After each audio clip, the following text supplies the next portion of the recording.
আসসালামু আলাইকুম। যে গরম পড়িছে বাঁচতেছি নে। গ্যালন গ্যালন পানি খাইয়ে সারাদিন শুধু বদনা প্যারেড করতে হচ্ছে। চলো দিনে গা ঠান্ডা করা 2 পদের শরবত খাই আসি। নিয়ে নিছি 1 টেবিল চামচ মৌরি আর 10টা কালো গোলমরিচ, 3টে এলাচ আর পরিমাণ মতো তাল মিশ্রি। তোমরা এখানে নরমাল মিশ্রি মন চাইলে চিনিও নিতে পারো। এবার সব একটা ব্লেন্ডারে নিয়ে একটা ঘুঁটা দিয়ে নিচ্ছি। দেখো দিন কি সুন্দর পাউডার হয়ে গেছে। এটারে আবার চাইলে নিছি। আবার ব্লেন্ডারে নিয়ে নিছি খানিকটা গুড়, সামান্য একটু কাঁচা আদা আর কয়টা পুদিনা পাতা, 1 পিস লেবুর রস চিপড়াই দিয়ে দিলাম। ওরে বাবা রে, রস মুঠে বেরোচ্ছে না। এবার নিয়ে নিছি অল্প একটু বিট নুন আর অল্প একটু এমনি নুন, যেটা আমরা ঘরে খাই।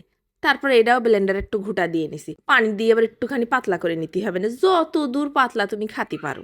2 গ্লাস ঠান্ডা পানি মাইরে পাতলা করে নিছি। এইবার ওই যে প্রথমে মৌরির পাউডারটা বানায় রাখিলাম সেটা দিয়েও শরবত গুলাই নিছি। এর মধ্যেও 1 পিস লেবু চিপড়াই দিয়ে দিছি, খানিকটা বিট নুন আর সামান্য নরমাল নুন।